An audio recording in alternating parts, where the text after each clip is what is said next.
भारत में एक ऐसा राज्य है जो मिलता है मार्वल के वकांडा से। यहाँ की अधिकतर जनता ट्राइब है और यहाँ पे एक ऐसा रेयर धातु मिलता है जिसने भारत को विश्व के उन 9 देशों में से एक देश बनाया जिसके पास अपना न्यूक्लियर हथियार है। मैं बात कर रहा हूँ भारत के नॉर्थ में मौजूद झारखंड के बारे में।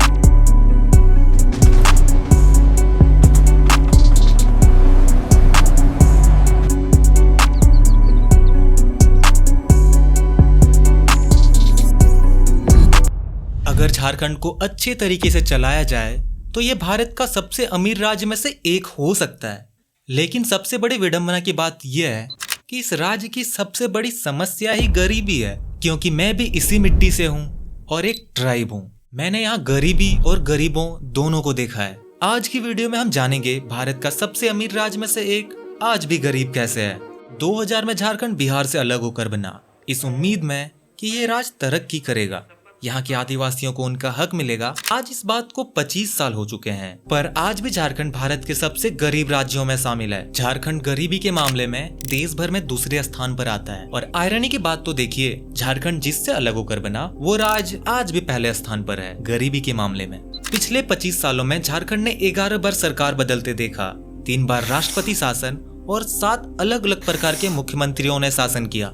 ये उस बात का सबूत है कि झारखंड में राजनीति आज भी कितना कमजोर है। 2006 में मुख्यमंत्री शिबू सोरेन पर हत्या का आरोप लगा, पर सबूतों के अभाव ने इन्हें बचा लिया। 2009 में झारखंड के मुख्यमंत्री रहे मधु कोड़ा, जिन्हें माइनिंग स्कैम के लिए 3 साल की सजा हुई। 2024 में जमीन घोटाले के मामले में हेमंत सोरेन को भी जेल जाना पड़ा। सरकारें आती रही जाती रही, पर एक चीज नहीं रुकी, लूट।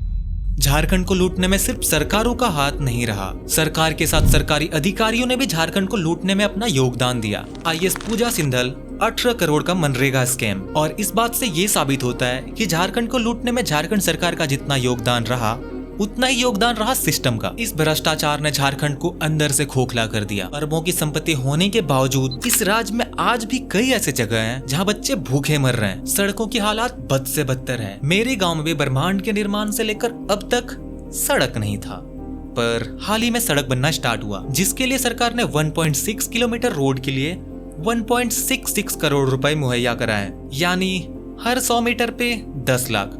खैर छोड़ो, इस टॉपिक पे मैं 2 साल बाद बात करूंगा, तब मैं आपको वो रोड दिखाऊंगा और आप समझ पाओगे कि झारखंड गरीब क्यों है।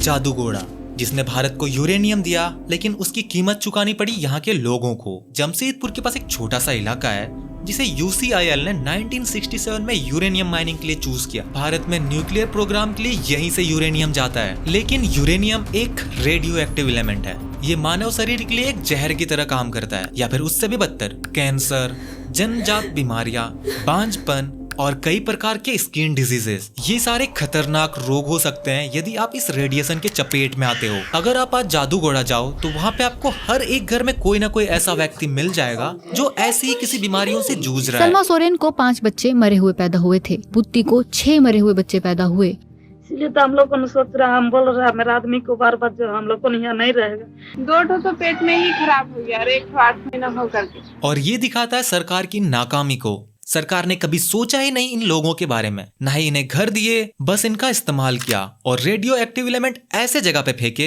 जहाँ पे आम लोग रहते थे। यही वो कारण है जिसके वजह से वहाँ पे ऐसे बीमारियां फैली। जिस जगह ने हमें यूरेनियम दिया, ऊर्जा दी, आज वो राज अंधेरे में है। तो ये बताइए, क्या ये इंसाफ है? क्या ये विकास है? ये सवाल छोड़कर मैं आज की कहानी को समाप्त करता हूँ। तो मिलते हैं किसी अपकमिंग वीडियोस में। तुम बताओ मुझे किस टॉपिक पे वीडियोस बनाने चाहिए।